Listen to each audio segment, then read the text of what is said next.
السلام عليكم ورحمة الله وبركاته. بسم الله الرحمن الرحيم.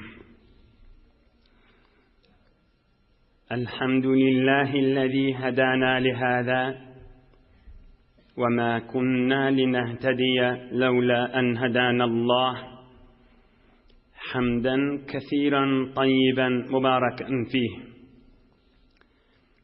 الحمد لله عدد خلقه ورضا نفسه وزنة عرشه ومداد كلماته.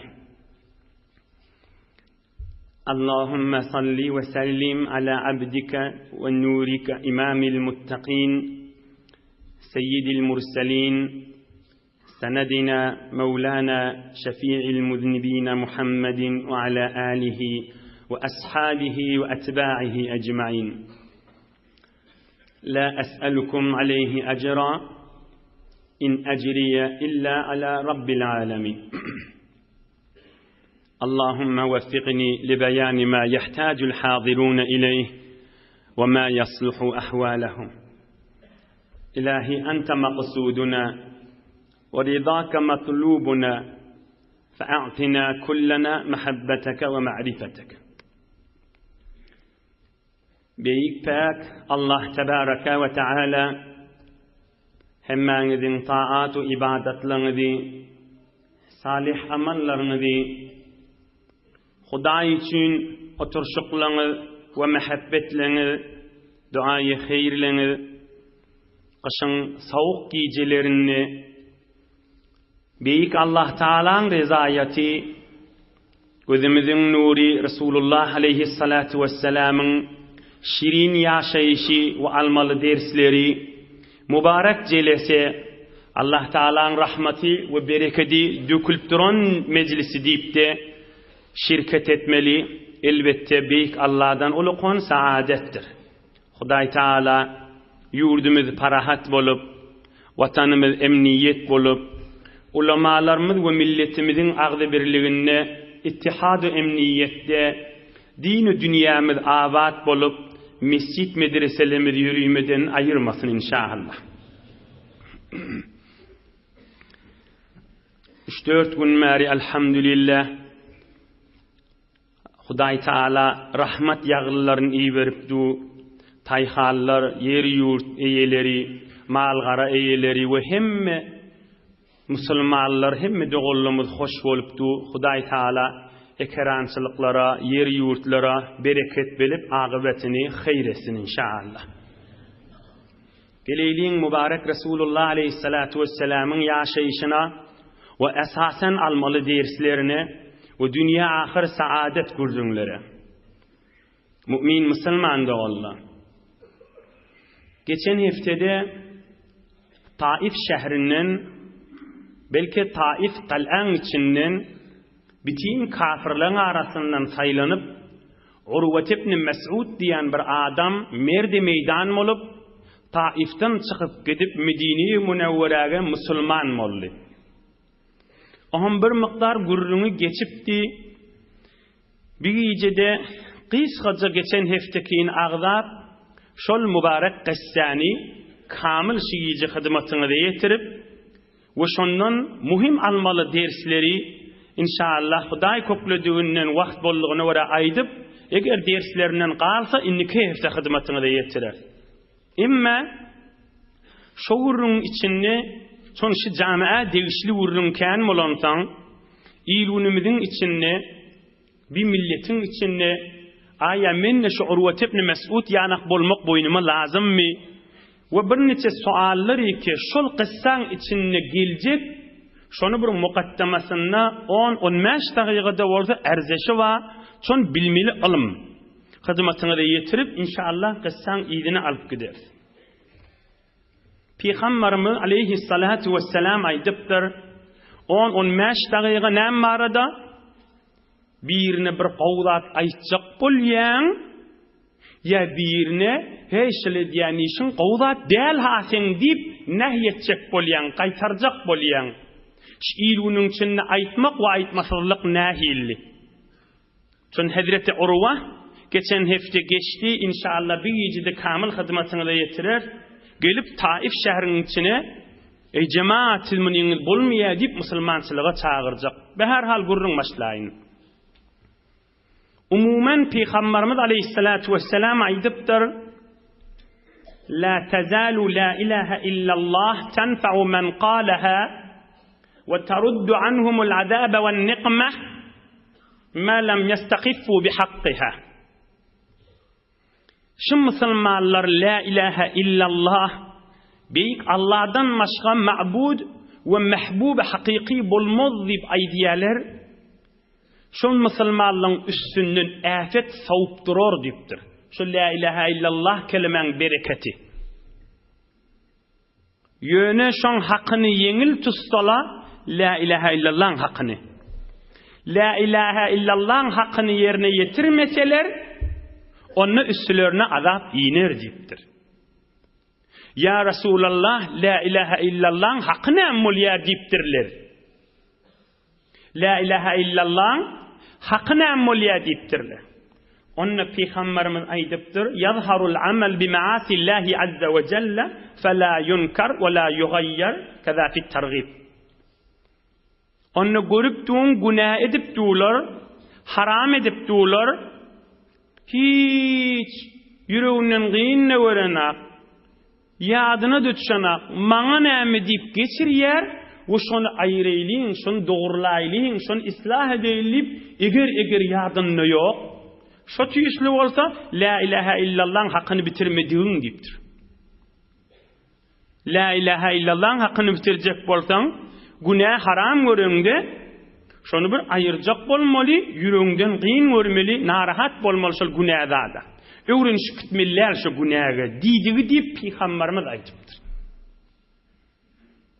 Aham inni, ilunun için gözlük görün, her kim la ilahe illallah'ın hakkını bitirmesi üstüne azap iner deydi. La ilahe illallah'ın hakkını emmolli, nehyez munkar etmek, ey cemaat, ey gellece, ey dayda, ey doğancom, ey enecan, ey dadem, ey ballim, şilişin bir biderek zatçı, Hudaýyň söýmeýän zady hadip aýdyp durmaly. Aýtmasaňyz azap iner diýipdir Peýgamberimiz. Ey cemaatlar, ey jawan dostlar, ey hakylly, düşümli, ilim zamanyna ýaşaýarlar. Ey ol zamanyna ýaşap beren insanlar ike, her kim rahat ýaşap gelýär şu zamanyna. Gaýrazinmi? Rahat ýasasy gelýär, rahat ýesi gelýär, rahat içesi gelýär, rahat gülesi gelýär. Hemme kişeyle bolupdyr. Hop, näme diýip ol şäherler ike, ol obalar ike, ol mahalleler ike, ol belli hiyaballar ike, ol belli öýler ike, günaga ähmiýet berilmeýär, şu mahallelerde, şu şäherlerde, şu ulukan yerlerde, şu öýlerde arameş ýok. Hatta şu hiyaban, şu mahalle, ya şu şäheriň içi şodur şu tähsilkärde bolsa da, ya şu hanawadaň içi hemmesi mennip biren tähsilkärde bolsa da, yüreklerinde bir arameş ýok, yüreklerinde jaýyllyk ýok, bir keýpçilik ýok şolaň yüreklerinde. Şoň arameş yüreklerinde keýpçilik ýokdugyny şol adamlaň özü de bilýär ha. Ki şolaň öýlerine, şolaň mahallelerine günäken we yüreklerinde bir jaýyllyk ýok we başga halk keýp etip ýaşap bädip şonu özleri de bilýär da. Siz de bilýänsiňiz şonu, şol adamlaň, şu hiyaban, şu şäherdäki adamlaň özü de bilýär da şonu. Pulu ba, awadallygy ba, derenligi ba, tähsilaty ba, ilmi ba ha. Gursagyna jaýyllyk ýok, yüreginde arameş ýok. Ol aýtgan jiresi hiç bolmany var ýa. Ýaşy 40 ýetipdir, 40-50 bardyr, 60 bardyr. Häzirde bir isteýän füýjiligin tapmany var ýa. Näme diýip? Hudaýyň aýtmaýan ýerinden füýjilik tapjak bolýar. Näme diýip? Nehyez munkar ýok. Näme diýip? Günäden hoşluk gözlejek bolýar. Şular bir görünip duran zat ki Peýgamberimiz aýtypdyr. Emma o bir näçe öýle wada, ay oglum, jan gyýdym, aýal, adamym, Kur'an okuyor, Hudaýyň diýenden çykmawar, ilim haberdar bolawar, beýlewar diýen öýlerde we mahallelerde we hanawadalarda bir nowy arameş ba, jaýyllyk ba, bir nur ba. Yüreklerini lezzet ba. Koy gurrun kamil olsun. Son bu zaman bir tarafını yolu gıt koymalı zaman bolmandır. Derru millet sual cevap etdiye. Aham bir sual geliye. Onda näme bir tor öyle namazyna gaýym, Kur'an okuýa, onu da yüreğim howsala dip aýlanyp bäli, ola näme onna? Onu da şolun öýlerine ba. On jogaby, dogurja jogap. Kan merkan çin notis. Allaştyrıp aýdar ýal gurrunlar der bula. Güýme aýdar ýal gurrunlardan ola kon bir mereke. On jogaby görünüpdi. Bir adam bir ulukon saman taya ot yaksavur hayyadınna. Tüssesi hemsayasına mızahım olmaz mı? Beter olur. Hemsaya näçe yeritçili tüssesi mızahım oluyor. Günahlyk diýäniň bir ýerde bolsa, kän ýerlere mızahım oluyor. Kän öýlere, şonu göreni, eşiteni, şoň pikir harap bolup öýlerinin bir tüsse giren ýanyk, ýoksa tüsse fakat şu ot ýakylan haýatda durmaýardy. Günah edeşijilik bir ýerde kän günah bolsa, eşiteni, göreni bir bidirikçilik etýärdi adamlara. Bula bir ikilenjisi hamana sen bir namazhan edipli Kur'an okuyan onu da yüreğin howsalaly yüreğin darqya da senki abaçyk zat bilen hal bolýar. Bir aýa Kur'an-ı Kerim eşitýän yüreğin göň ýal giňiýe. Edil tüsse gelenne gaf penjaran ýapamaly bolýan hamana. Emma o ot yakan adam mahayyadynyň içinde. Gaf penjaran ýapanyň da peýdasy ýok, ýapmanyň peýdasy ýok. Tüsse öýüniň içinde. Ol günah etýän adamyň öz misaly. Ol beýin rahati on öýünden, on mahallesinden, on hayyadından, on şäherden arameş gelmeýä beýin rahati. Özüň göçüp gidamasaň başga ýaňa göçüp gidip bir güneni almasaň, o taýda beýin rahati arameş tapylmaýar. Ine nehi münker edip tursaňa öýüňde bereketli bolar, ýaşaýyşyň da bereketli bolar, zindigiň de süýji bolar. Inni bir iki sorag bar, şondan bir sorag bar, onu aýdyp inşallah kyssaň ýedin aýtjak. Ahunjan şu milletiň içinde näjire nehi münker etmeli? Bimaristanda duň, sen de meridiňmi? Ýoldaşyň da meridi ba. Ya bir denana, imanly denana, ikisinin de meridi ba. Görýä o meri saklap duran iman, edep, peştatmy, ya parastaryň öýde hatda. Ihlas, edep, musulmançylyk bu zatlar bilmeýär hamana. Aýdasaň, aýdyp boljak däl aslan. Aýa aýtmak wezifemi? Ya öz aralaryna. Ya meselen bazaryň içinde müşteri gelýär, satyn aljak adam gelýär, ya bazarda görýän, ya bir mektepde ya bir ýerde salon intizarda gözleşip duň, kän adam oti bir denany görýär, belli şoň gelip berşinden imandan daşdygy. Näjir aýtyp bolajak şu zamanyň içinde? Ola kan farag daşy. Ya meselen musafiratda ya baham baryan maşynyň içinde ya otobusyň içinde ola kan maşyn kiçi maşynda ya be her hal guda garynnaşlygyň içinde çaýyň maşynda mihman gelipdir. Asen hiç din diyanet bilen işi ýok. Saňa da gatnaşjak bolup ben nähille aýtmalyşlar. Bu zamanda aýdyp boljak däl ki Peygamberimiz göreýli näme jogap aýdypdyr. Rasulullah aleyhissalatu vesselam kamil diniň içinde açylmadyk zat ýok. Rasulullah aleyhissalatu vesselam aýdypdyr: "Bel tamiru bil ma'ruf ve tenahaw anil munkar hatta iza ra'ayta shuhhan muta'an ve hawan muttaba'an ve dunya mu'sara ve i'jab kulli zi ra'yin bi ra'yihi fa alayka nafsak." Rawahu İbn Habban fi sahihi. Peygamberimiz jogabyny aýdypdyr. Ey musulmanlar diýipdir. Bir adamlary bir jamiaň içinde goýuş aýtdan durun, haramdan gaýtardan durun diýipdir. Emma ýanqyanyp bir adam görseň, dört alamat aýdaýyndypdir Peygamberimiz. Hey, öre bahil bolsa diýipdir. Bahilçylygyndan sen kefin gulak açjak däl bolsa aýdyp berme diýipdir. Sahih hadis Peygamberiňki. Yüreğde ayarlajak, sen kefin tutmany yüreğ etjek däl, seni bilýän şonu. Milinden şoň üstünne, imanyň şonay diýişli adama aýtsaň, bahilçylygyndan sen kefin gulak açjak däl. Bir, ikilenjisi hawan muttaba'an. Beter kellesiniň uğruna bir zatda aýtsaň yüreği ýarlyjak. Men kelläm diýip getdi. Fakat hay heves. Üçüncü, o dünya mu'sara. Ahiret näme dünya bolsa bolýar diýse, aydyp berme dipdir. Dördülenci ve i'cabu kulli zi ra'yin bi ra'yi. Özüm bilýän mennip beren özüm bilýänlerden bolsa aydyp berme dipdir. Fa aleyka nafsak özüňe gaýym bolaga şonda dipdir. Görýärmi? Özüňe gaýym bol dipdir. Sen olaň ýygyna düşme. Özüňe gaýym bol. Hala gatnaş, hala bile oturuşma, hulasy özüňe gaýym bol zarurat ýagdaýlarda.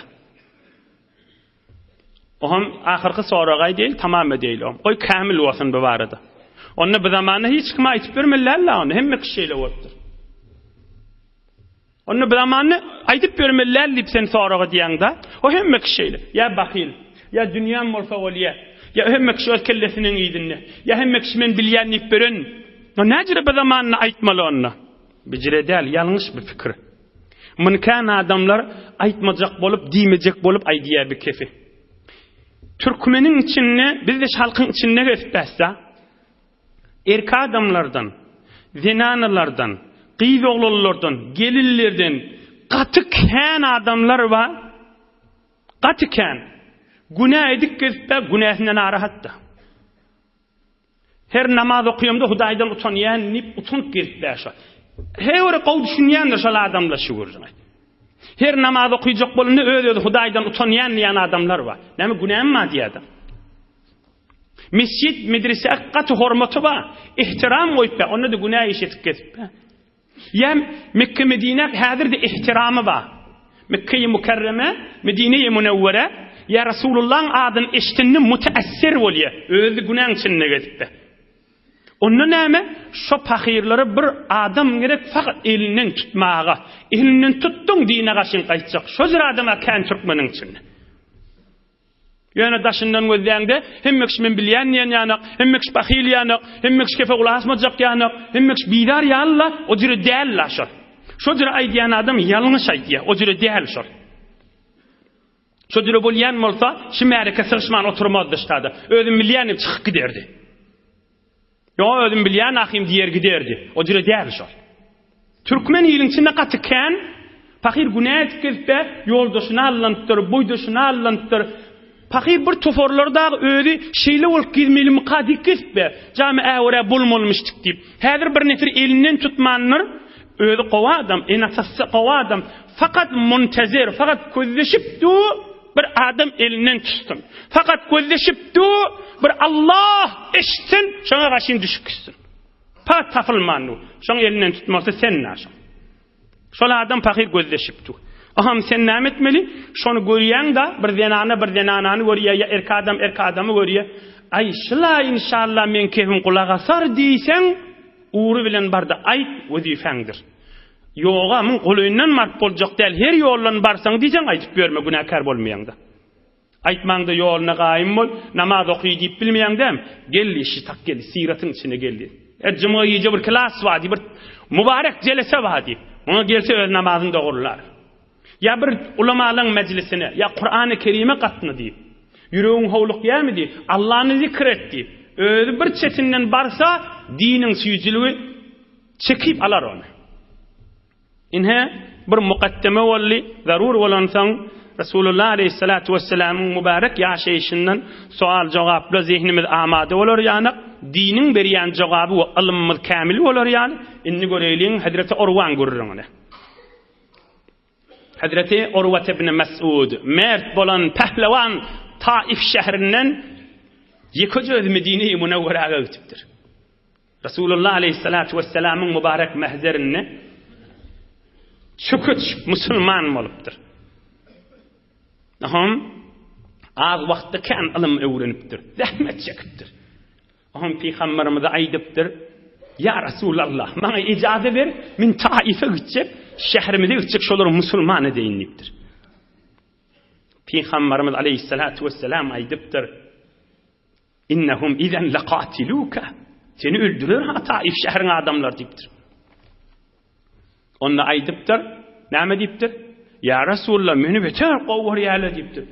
"Ogluňyň soňundan näde men gowwarýarlar?" Aham Peygamberimizden yine icade dileptir. Peygamberimiz ikilenci edekde aýdypdyr: "Innahum izen laqatiluka." Seni öldürürler ha barsaň diýipdir. "Ya Resulullah, men ýatyqam, men turulmaýarlar" diýipdir. Yana qalıptır buyur. Üçüncü gödek qayta icad edilettir. Ya Resulallah, men şehrimde Taif'e gitjek, şolar musulman edeyinipdir. Meni biter qowur ýaly. Ýaty qam men turdanaklar dipdir. Peygamberimiz aýdypdyr, in şi'te fakhruj, bolýa halasan gidiver dipdir. Ogradyn Hazreti Urwa. İman, himmet, gayrat bilen kan alym menen musulman bolarly diýen ulukun tama bilen gara bagrylyk bilen ihlas bilen Taif qal'an içine fakat şodur şu kafir döwrü hemmesi musulman bolan şäher. Başga sahabalardan giýjä galym kan bir şäher musulman edýini beginip barýa. Başga sahabalar haçanne merhamet çekip belida. Bir inni Peygamberimiň 60-njy ýaşynda musulman bolupdy Urwa. Az wagtda kan iş bitireyinip barýa. Türkmenle bir mesele diýenler. Eşek-eşekden galsa ağzını kes burnunla diye. Türkmen gayrattan sürüymeyi diyen kefi. Eşek-eşekten galsa ağzını kes burnunla diye.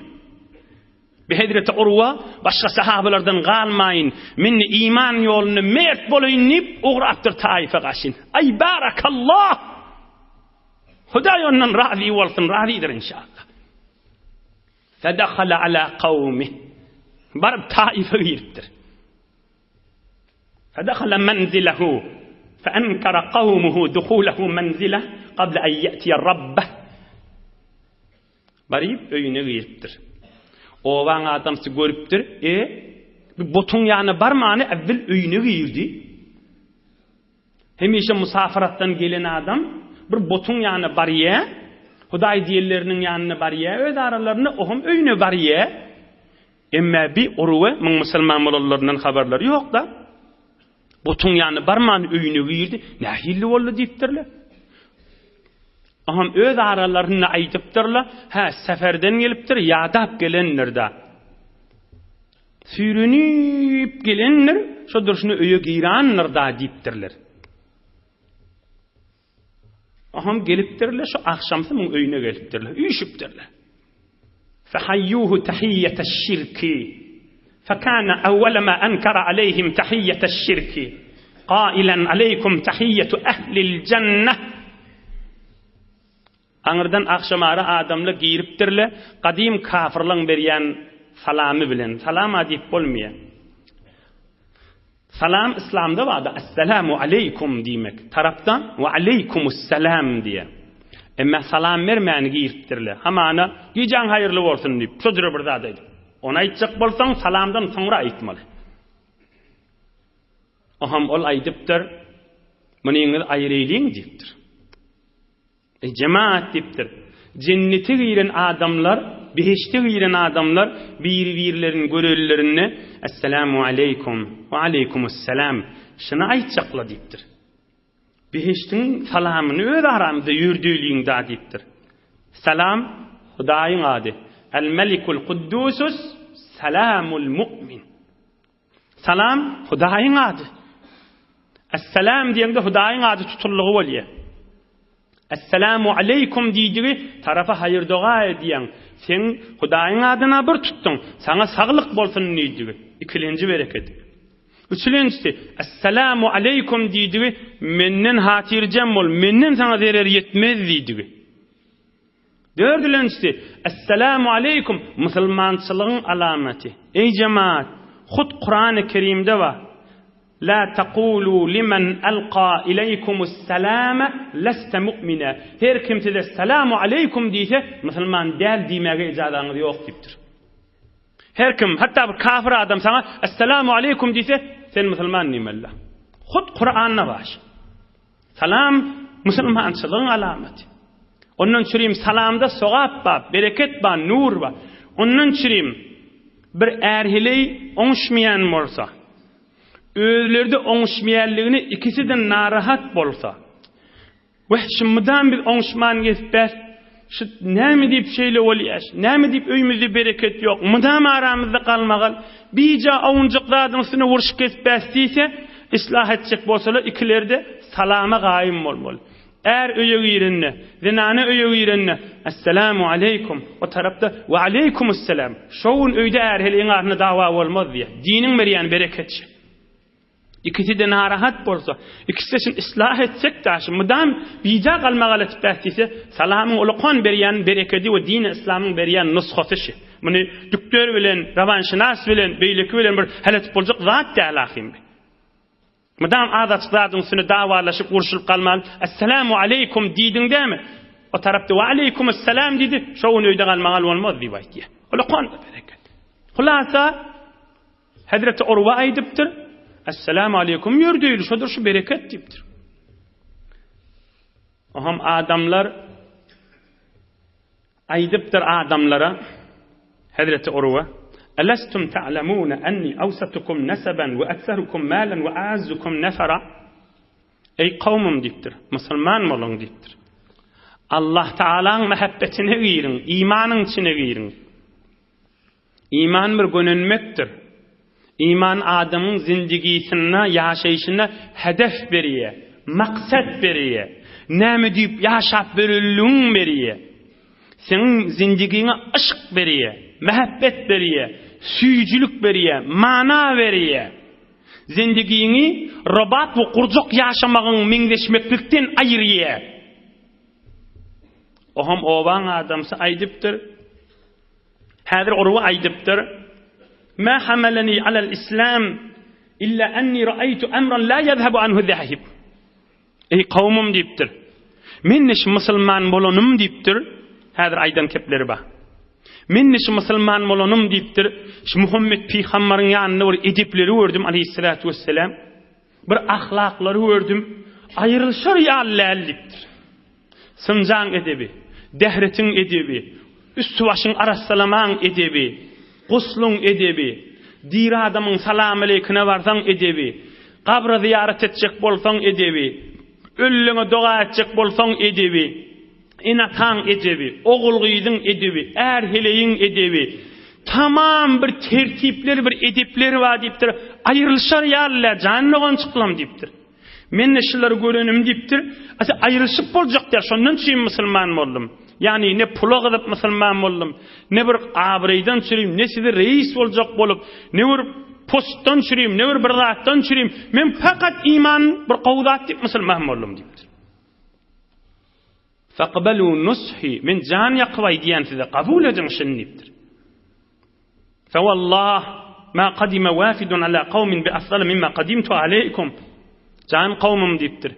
Her kim bir ýaňa gidenne sowgat getirýär dipdir. Men getiren sowgadym ýa sowgat bolmaz. Men iman sowgat getirdim dipdir. Bir ýerden süýjü getirer, köke getirer, olara tököner gider dipdir. Bir ýerden bir zat getirer, dargar gider dipdir. Emma men size bir iman sowgat getirdim. Dünýä we ahiret insana saadet, nur berýär. Maktumul işan aýtmaýarmy? İmandan başgasy hiçdir yarallar. İmandan başgasy hiçdir yarallar.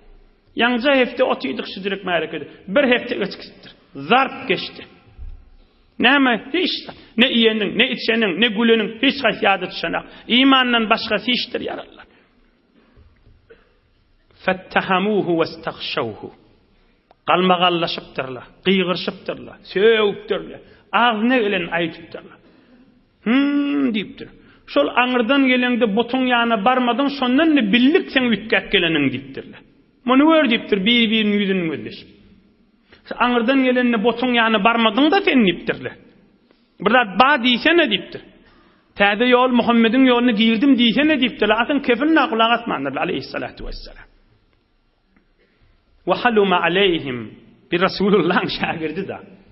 Her näme diýipdirler gülüpçük, hawlykmançyk jogaplarynı aýdypdyr. Jahanna gollam, mahy diýen kefimir kulak asyn diýipdir. Peýgamberiň şagirdi da be. Aham ýanyndan çykyp gidipdirler. Ýanyndan çykyp gidipdirler. Giýjäň bir mahal bolupdyr. Aham gurrun etdirler, näme etsek kam, näme etmesek kam diýip. Hatta iza tala'al fajru daň açypdyr. Awfa ala ghurfatin lah. Bir jaýy barmy, tamy barmy, tamyň üstüne çykypdyr. Fa'azzana bis salat.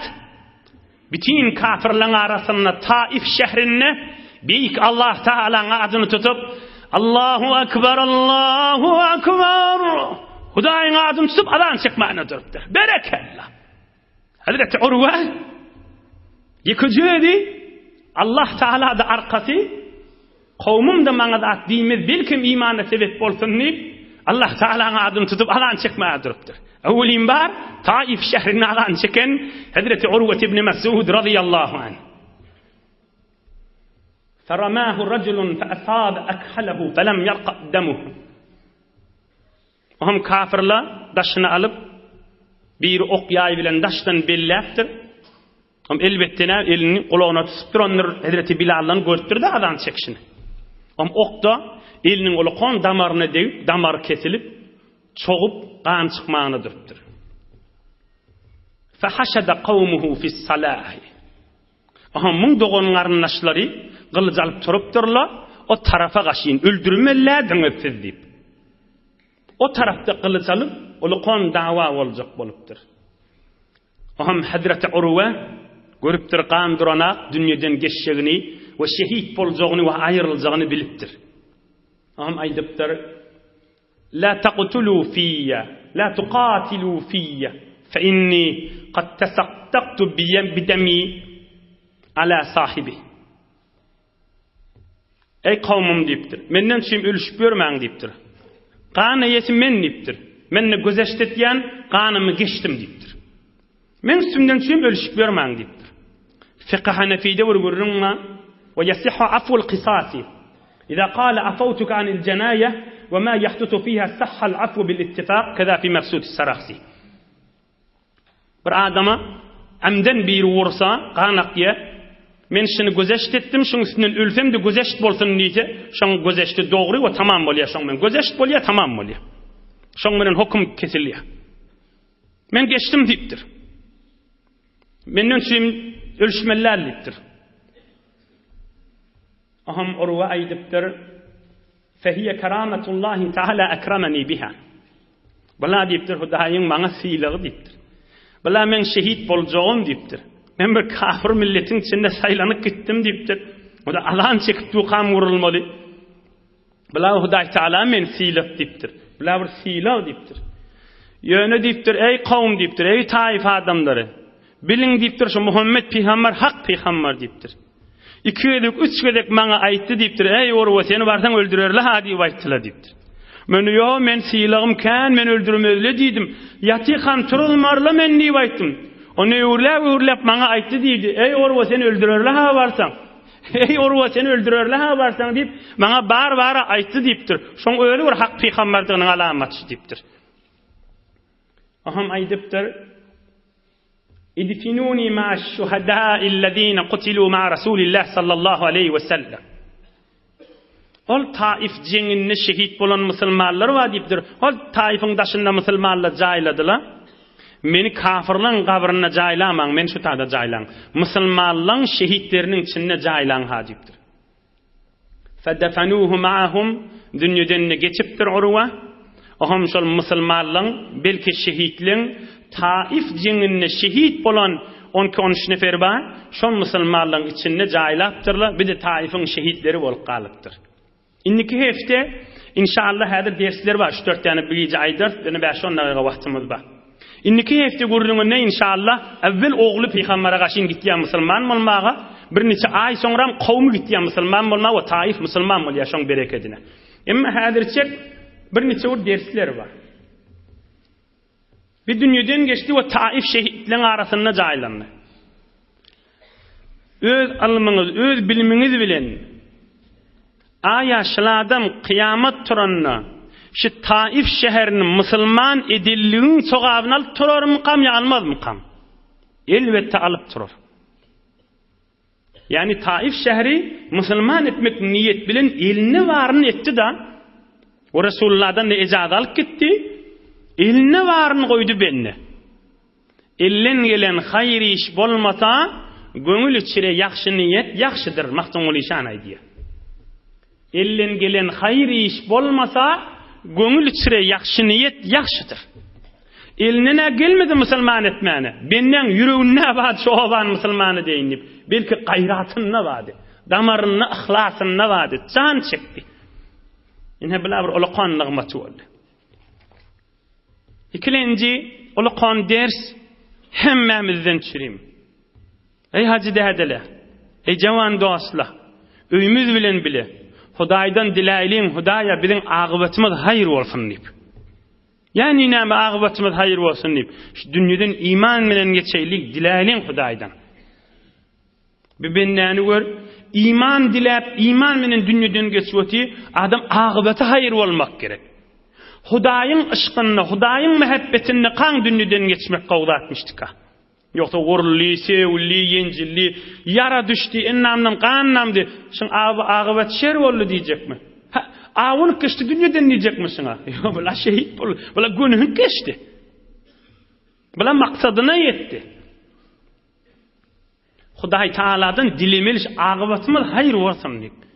İman menen dünyadan geçeylip Hudaydan dilem. Min azanını ver, min musulman murşunu ver, min gayratını ver, min barıp Medine'den Resulullah'dan icazat alıp oğrayışını ver, min merakan içinde azan çekip ey cemaat Muhammed Peygamber bana seni öldürürler diydile deyip ahir keblerine adı aydık kalıp ve ahir kebide men şehitlerin içinde caylan deyişi ve şehitlerin içinde caylan şunu ver.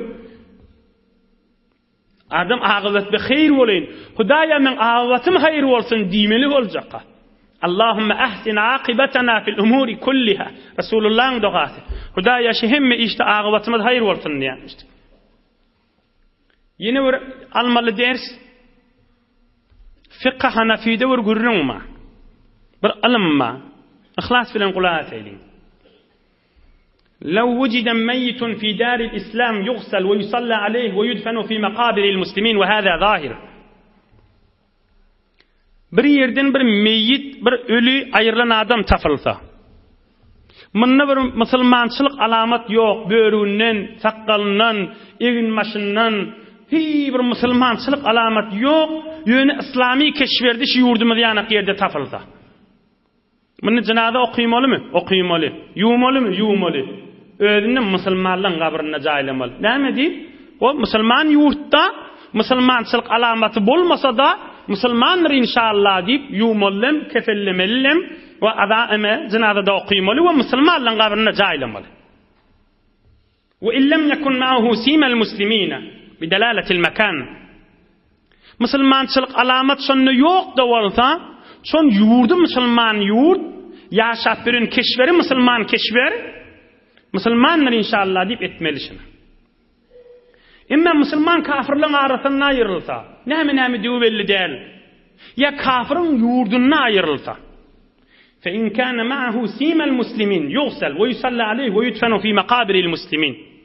Musulmançılık alamatı var orta göründü belli o musulman adam bir. Böğrüğü, sakalı, bir nezafet riayet etyen zatları musulmanın İslamiyetin büyüyen zatlarından ve musulmançılık alamatı olsa kafir yurtta, kafir keşverde tapılsa da şonun musulmanlığın vazifeti şona yetişmeli, yumalı, cenahını okuymalı ve şonun musulmanlığın kabrına caylamalı. Ve illem yekun ma'ahu simel muslimin. Musulmanmıştık yani kafir yurtta ayrılıptır. Musulmançılık alamatı yok. Göründü var musulman kafirdiğin saylap bolacak değil. Es-sahih ennehu la yughsal ولا يصلى عليه ولا يدفن في مقابر المسلمين. انتهى ملخصا كذا في البدائع والصنائع. في بدائع الصنائع. إما كافر يورت تفليه bir musulmançılık alamat eger ödünne yok. Fiqh Hanefi'de şol adam yumalladım, cenazada okuymalar, musulmanların kabrine de caylamallar. Ene fiqh Hanefi'nin görürün şey. Ondan çürüyüm Hazreti Urva tapşırıptır. Bir meseleyi dikdiptir. Meni musulmanların kabrine caylan. Son men mu'min musulman, men Allah diyenliktir. Men kafirlerin kabrine caylamam deyiptir. Ve ahirki şiice de ayrılacak ders, 11. ders haliye, onu inşallah inni keftaydarın yöne ahirki ders. Azan çekiptir, meger şu yerde azan çekmek lazım mı? Gelip yüce adam yok ki ona. Kavim yok ki onun yerine gelip üyer yana. Yıkıcı öz musulman, näme dönüşüreyim azan çekmeli? Fiqh Hanefi'de لو صلى في بيته في قرية ليس فيها مسجد فحكمه حكم المسافر.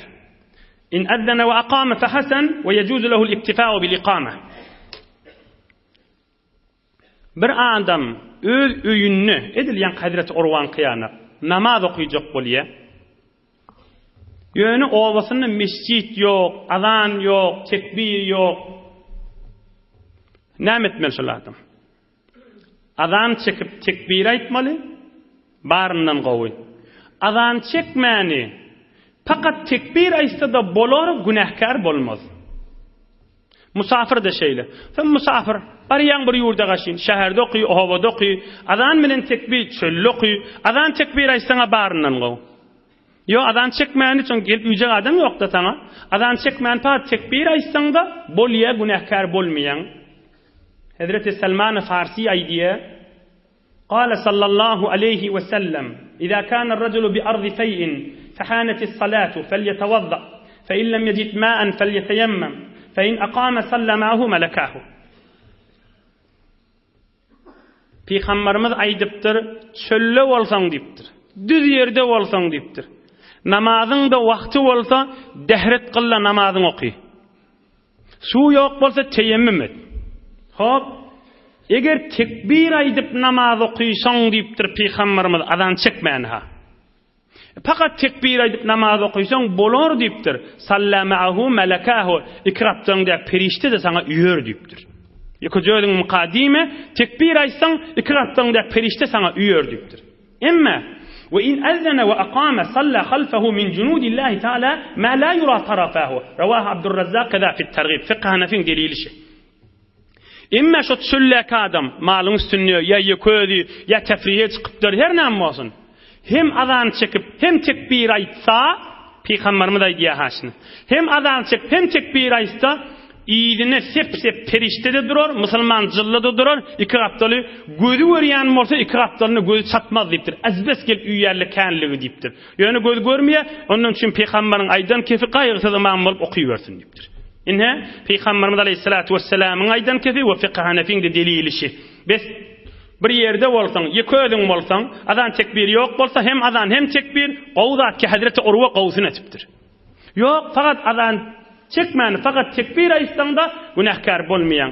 Allah Taala iman, abruy, izzet, bereket, agly birlikden aýyrmasyn inşallah. Hudaý ýurdumyz parahat, emniyet, ittihatdan aýyrmasyn. Rahmatly ýaglyň agybety soň hayır bolsun.